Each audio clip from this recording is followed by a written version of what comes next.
welcome to episode 1 of the Hollywood Knitter podcast. My name is Allison and I'll be your hostess. I'm recording on Sunday, January 10th, 2016 from my home in Los Angeles, California. Now let me tell you a little bit about myself.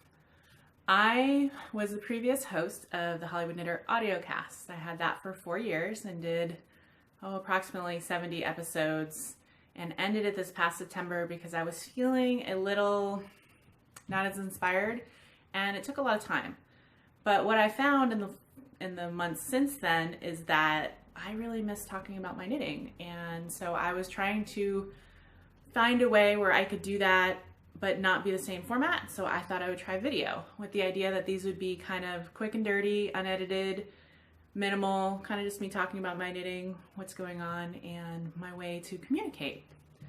So the episodes will have Now Playing, which will be talking about my whips and my FOs. And then I'll also have a bit of gossip where I talk about my life. And then I'm going to have production notes where I talk about my travels because I travel a fair amount. Now, a little background on me if you have not listened to my audio podcast, and this is Cloudy, my cat, who apparently is going to join me for this inaugural episode. I am a knitter for over 15 years. I am self-taught from a book, and I reside in Los Angeles, California. I like to knit everything. I do sweaters and shawls and socks, and nothing scares me, color work, cables, etc. There's a new technique I want to learn, I learn it. Now, on the other side, the kind of personal side, I have lived in Los Angeles for over 20 years. I'm originally from Massachusetts, a New England girl, and came out here for college and never left. I love Southern California and I love Los Angeles especially. So that has mean that I do a lot of travels to go back east and see my family, and just because I have a travel bug. I really love to travel. It's one of my favorite things to do is planning my next trip. So I do a fair amount of it. I live with my boyfriend and my cat Cloudy, who is being extremely loving right now. She's my old girl. She's almost 14 years old and turning into a little bit of an old biddy. But that's enough about that, I think, for now. You'll learn more about me as we go on if you need to know anything else. So let's go on to the knitting. No FOs. I haven't finished any new FOs since the new year, but I am working on 3 current whips at the moment. We'll start off by talking about what's in my beautiful Fat Squirrel bag, which was a gift to me. I love this bag, it's gorgeous. And I am working on a sweater. This is the Shell Seeker by Heidi Kermeyer, and it is a top-down pullover that has a kangaroo pocket, and it's worsted weight sweater. I'm doing mine in Miss Babs Yowza in Blackbird and Shaken Not Stirred, which is a great variegated with blues and grays. And I'm loving this. I don't do a lot of worsted weight sweaters because in California I don't get to wear them a lot, but for some reason this really appealed to me, and I had a skein of Miss Babs in my stash, and so when I saw my friend Pam had hers and I kind of tried it on and I loved it, and I was like, I want one. Now, pretty much following as we go. The only modifications I've made is the neckline. You'll notice is a 2x2 rib. It calls, I think, for a rolled neckline, but I didn't like that. I kind of like things a little more covered up here. And then the other change I did is the pattern calls for 2x2 stripes, and I'm doing 4x4 stripes. I kind of like the chunkier stripe a little better. I feel like it showed the variegated a little more by having 4 rows. So I am off on that. I think I'm getting to the point where I got to decide about my kangaroo pocket. And I'm a little worried about that because I only have 1 skein each of Miss Babs, and true, it's 560 yards each, but I don't want to get to the end and like not have enough for my sleeves. So I might forego the kangaroo pocket. Now, I also have a deadline for this. I'm going to be going to a trip to Chicago, which I'll talk about a little later, and I want to have this done. So that is for Valentine's Day weekend, and I want to wear it where it's cold. So I'm kind of excited about that. So I'll be showing this as we go. Hopefully by the next time you see it, I'll have a lot more done and kind of have decided whether that kangaroo pocket goes in or not. I got to do some measuring and see how much yardage I've done to get this far. So that is my Shell Seeker by Heidi Kermeyer. The other project I'm working on is my purse project. Now, I always have usually no more than 4 projects going, usually 2 or 3. And with a home project or 2, and then a purse project. My purse project, like most people, tends to be small, usually fingering weight, usually socks or some kind of thing like that, though sometimes hats or cowls in this case. So I'm working on the cowl, and this is the Co-Pilot Cowl by Dominique Trad, and it was a free one on Ravelry. I was looking for a pattern. This yarn is No Maker's House Gnomes in Gimli, and it's a few years old. It was a gift to me from my friend Holly. And when she gave it to me, she had said that she had made a pair of socks out of it and they had felted really badly. So I was looking for a project that wasn't socks. And I initially had done a sockhead hat, but the pooling was awful. This was awful. I hated it. So I was casting around for a different pattern, and I, get sucked into Ravelry looking for patterns, and I found this one. And so all it is some garter stitch, 6 rows of garter stitch, and then this really easy open lace work, more garter stitch, lace work, garter stitch, lace work. It calls for, I think, 3 panels, though I did measure before and after. I have enough to do 4. I'll just have to decide the width. This isn't going to be for me. It's going to be for my gift box, because I just wouldn't wear it. But I'm loving how it's looking in the cowl with the browns and the light brown, the dark brown. It reminds me of like coffee and cream. So I'm sure I'll be able to find somebody who loves it. And that's what I've been working on for a few weeks in my purse. So easy to pull out and do. Now, the other project that I'm super excited about. A lot of people in, excuse me, get down. A lot of people in the knitting world were doing a lot of Christmas cast-ons. Well, I didn't do a Christmas cast-on or Christmas Eve cast-on. I did a New Year's cast-on. And I, like many other people, have a lot of leftovers from various projects and different things, and I don't like leftovers. They kind of bother me. I hate having a remnant ball in my Ravelry. So I try every so often, I get all my scraps together and try to figure out a project to use them all.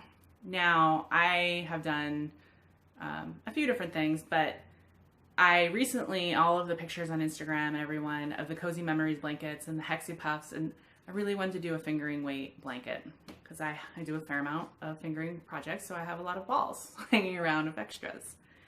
But after contemplating and looking and thinking, I really didn't want to do them. Like, they didn't appeal to me enough. And so I was trying to figure out a project I could do. And I fell back onto a project I've done 3 times before for sock yarn scraps, and that is the linen stitch scarf. It's one of the first projects I did with my scraps. I think the first one I did was in 2008, 2009, and I love it. It's still one of my favorite projects I've ever done. The fabric that the linen stitch creates in fingering weight is gorgeous, and then using all of the different colors that are in a lot of the sock yarns and just seeing them all blend with the linen stitch, which is basically a knit slip, so all of your colors kind of are blended together. It's just gorgeous. So I decided that's what I'm going to do my blanket. But to be reasonable, I was like, I'm not going to do a blanket for my bed. There's not. I'm going for a lap blanket, and roughly I'm going for 5 feet wide by 6 feet long, which is a little more than a lap blanket, but not enough for a bed. So what I did is I cast on 500 stitches, and I come up with this plan that I'm going to do 3 inches a month over the next 2 years. So this is a 2-year planned project.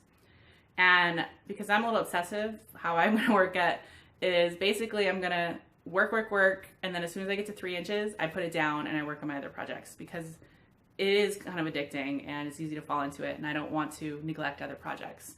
So for example, tonight I actually just got to my 3 inches, and isn't it gorgeous? You can kind of see all the colors and how they kind of blend, and then all of my fringe that I will take care of later. Right now I'm just doing every 3 strands, I'm just doing a knot, and that's probably how I'll do it. But when I get closer, I'll figure out how long I want my fringe, which will probably be 2 or 3 inches. And there's a few that are a little kinky, so I'll have to soak them before I cut them. And some I might need to re-knot, but pretty easy. And I'm just loving it. The other thing that I did that make this easier is when I've done these before, because basically, you know, you're just doing one strand of the colors because you're cutting it off on both ends for fringe. So I was like, well, why do I have to knit one way and then purl back? Why don't I just knit one way, push it all the way back to the front, start with another yarn, knit across? So that's what I'm doing. I'm only doing knit slips. I'm not doing any purl slips. Not that I'm against purl, I love it, but that is a little slower than doing a knit slip. Though it still takes 20 to 25 minutes per row. So it does take a long time. This is a lot of knitting. I've had a lot of holiday knitting time in here. But I'm loving how it looks. I'm kind of sad I have to put it down tonight to work on my other projects, but that is what I promised myself to do. And kind of, I guess what I'll do to keep track is I'll put a little pin, and so hopefully in a month you'll see another 3 inches of this, but I'm not going to start it again until February 1st. And I have this in my brown dog bags, yes. And I love this bag. It's a beautiful blues, and then it has a different coordinating fabric on the inside. Very well done. I think I picked it up at Zombie Apocalypse. So those are the only projects I'm actively working on. I have one more that's hibernating that you might see in a while when I actually start working on it.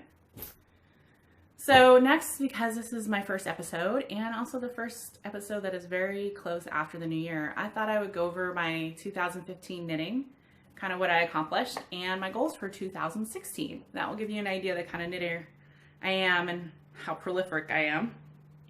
I've actually been tracking all of my knitting projects and types and stuff for a few years now. Ravelry, of course, makes that super easy. And I track it even more I tag all the projects in the year I finish them, so 2014, 15, 16, and then I have a tab at the top. So it's very easy for me to pull up that tab and see exactly how much I finished in the last year, and it calculates all the yarn because I'm obsessive about weighing my balls. If I use 0.95 this skein, I put 0.95, not that I use the whole skein, so I can really track accurate yardage. So in 2015, I did 11,483 yards, which is about what I did the previous year. And this equals 32 projects. Of those, I did 8 hats, 2 toys, and lamb and a bunny, very adorable. 8 pairs of socks, 1 cowl, 3 shawls, 1 fingerless mitts, 6 baby items, and those included baby hats and a baby sweater. 2 sweaters for myself, and 1 market bag. So it was like those bags you bring to the market. I use cushion, cotton kind of thing. And those are my projects. And of those, 15 were gifts for other people. 14 were for me, 2 were for the gift box, and 1 was for charity. So not bad. I was pretty happy in terms of my totals and what I did. Now for 2016, I want to continue with my charity and gift knitting. I didn't do as much charity knitting this year. The previous year I had done 15 gifts for charity. I did a lot of hats and stuff that I donated. So I want to up my charity. And for charity, that's me. I use either hats that I give to various charities, or I do Mother Bears too, which is a great charity, the Mother Bear Project. If you've never heard of it, you knit or crochet bears per a very easy pattern, and then they get sent off to Amy Berman, I think in Minnesota, and then she sends them to Africa and gives them out to kids there to have as toys. It's very, very gratifying when because they take pictures of all the kids when they get their bears, and you can spot your bear in the wild with the kid who, you know, became their friend. And so it's very heartwarming. I want to use all the seasoned yarn in my stash. And for me, seasoned is older than 2011. I don't have too many skeins actually. Most of this tends to be, I think, big box stuff that I haven't used yet. So if I do some of these charity projects, I should be able to use it. And then there's a few random skeins that I need to use. I think I have a skein of Malabriga that's a little old, and different things that I'll be able to if I focus on them. But I want turnover in my stash. I don't want things to stay there for very long. And I don't keep a very big stash.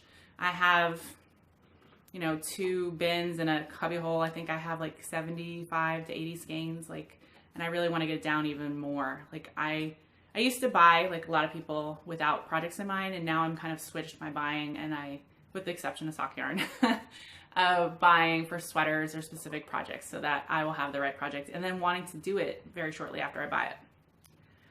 So as part of that, and as I want to knit from stash, so I still have quite a bit of yarn that wasn't bought for specific projects. So what I went through is I went through and found about a dozen projects that matched it to stash. And these are hats, sweaters, shawls, that I want to knit in the next year. And so these will primarily be my projects. Not that I'm saying I can't start other things, but I really want to focus on this to get the stash out, and then I can buy more stash because I have a lot of opportunities throughout the year to buy stash at a lot of the knitting events I go to.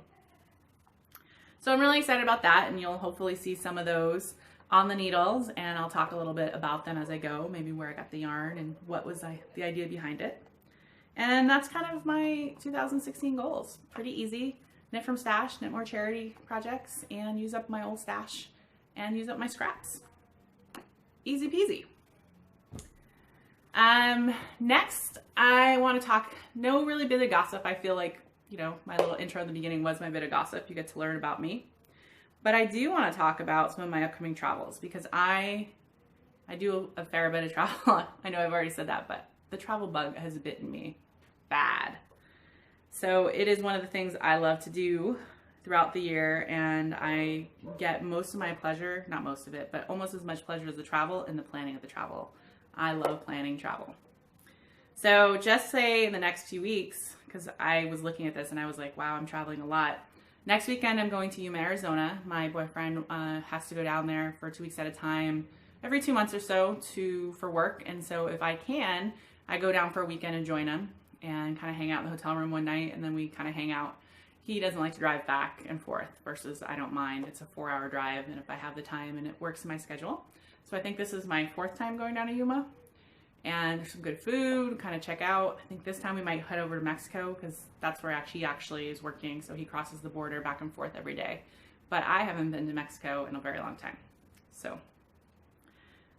after that, the following weekend, I'm going to Las Vegas. And I used to go to Las Vegas a lot. I mean, I lived in Los Angeles for over 20 years and started going to Vegas when I was 21. I probably have been to Vegas 40 to 50 times. It was something I did a lot in my 20s, 3 or 4 times a year, and I tapered off to maybe once or twice a year now, but it's still an easy jaunt, and I like Vegas for what it is, either shows or gambling or whatever. It's a great place. This trip is special because I go out now at least twice a year because my sister has a conference there, and so it's a great opportunity to see her really easy for the weekend, though she has to work a lot of it. And we were talking about it with some family, and we decided to do kind of a big family trip. So it's kind of morphed. So my mom is going, my brother, his best friends, my mom's best friend and her husband, and then my grandmother's coming from Florida. My other uncle is coming from Florida. I have another uncle coming with his wife from Texas, and my aunt is coming from New Mexico. And that's like crazy. These are all my mom's siblings. And we haven't been together, I don't know, for like 10 years. So it will be really great to see them. You know, I don't get to see them that much. So we'll see what this trip has. It's gonna be a big group of us, and I'm going for just a long weekend, but that will be fun. Hopefully we'll get a fair amount of knitting done. Though the sad thing about both of these trips is I'm driving. So when I go with someone else and they're driving, I get to knit. I'm driving, so I don't get as much knitting. Then the trip after that, I'm really excited about. So I've been taking, when I go to Yuma, most of the time, I try to go to the second weekend, so I drive back with my boyfriend so he doesn't have to drive by himself. And how I get to Yuma is I take the Amtrak, because there is a straight shot from Los Angeles on the Amtrak and stops in Yuma. It's a 4-hour train ride. The hours are usually a little weird. Like I'm usually leaving at 10 o'clock at night from Los Angeles, and I get into Yuma at like 3 in the morning. And then he usually picks me up and I go back to sleep and he goes to work. But one of the trips, he's like, oh, you know, it'd be really cool to do train travel, because I was talking about all the interesting people I was seeing on the train. And I'm like, really? And he's like, yeah. And so I was looking at possibly doing like a train trip up to Seattle. There's supposed to be a really cool trip. And then I kind of just decided we're going to do the train to Chicago. So we're going to leave Los Angeles at Friday, like at 6, and it's a 42-hour train ride. And we get into Chicago on Sunday evening. And I got us a little roomette, so it's a sleeper. It's two seats together at a picture window with a door that slides, and then at night they become one bed, and then a bunk bed comes down, and then all your meals are included, and you basically are on the train for almost 48 hours, 2 days. And I'm really excited about it. You don't have cell service really. You don't have phone service, so it's watching the U.S. go by and knitting and reading and relaxing, and I'm really kind of excited about it. And I hear it's a lot of talking to other people, because interesting people take the train, and the way the meals work is they're all included, but the tables are all 4 people, and so they always seat 4 people. So we will always be seated with another couple for dinner or lunch and breakfast. So we'll get to meet people. And then we get into Chicago on Sunday night, and we have a hotel room for the night. Hopefully we'll go see some jazz and walk around the city a little bit. And then we fly back to LA on Monday, which just happens to be a holiday, the 15th. So that all works out. We don't even have to take any time off of work. So I'm really excited about that. Then the next weekend, I'm thinking of going to Stitches West. It is the big knitting conference that is up in Santa Clara, and I've gone every other year, I think. And I'm crossing my fingers I'll be able to go, but I'll have just traveled the weekend before, and so I'll have to see. I might just drive up for the day kind of thing. It's a 5-hour drive from here. So I might go up either Friday night and come back on Sunday, or even Saturday morning and come back on Sunday. We'll see. It's still kind of a maybe, but I would love to go up there. There's a lot of people going. A lot of my friends that I get to see at these events will be up there. So that's a big part of going. It's not necessarily the shopping experience, though it is awesome, but it's seeing the people. One I am definitely going to, though, is the Northern California Knitting Retreat, and that's also up there in April, and that's hosted by the Tuna Lit Chicks, Barb and Tracy, audio podcast. If you don't listen to it, you should, as well as the Yarniacs, who are Gail and Charlene, who are also wonderful audio podcasts. I'm really excited. This is the second year they're having it, and it's just going to be awesome. And then also in April, at the end of April, I'm going to go to Austin, Texas with my college friends. College girlfriends and I try to get together once or twice a year. We do trips. We kind of just pick cities and go visit them. And this time we're going to Austin. So that will be fun. And then Maryland Sheep and Wool, if I can arrange the weekend. I have some very close friends out there that I stay with, so I might try to do that. And then I'm definitely going to Zombie and Apocalypse for my third year in Minnesota, in Rochester, Minnesota. And that's hosted by the Stockinette Zombies. Then the other big trip that I'm planning, I'll have some more, but I am turning the big 4-0 this year, and I have decided, sadly, in lieu of Rhinebeck, which I've gone to the past few years, is I'm going to go to Hawaii for 2 weeks. That's where I want to turn 40. And my birthday's Halloween. And so we're talking about going and renting a place for a week somewhere and just losing ourselves in the island. I've never been. I hear it's beautiful.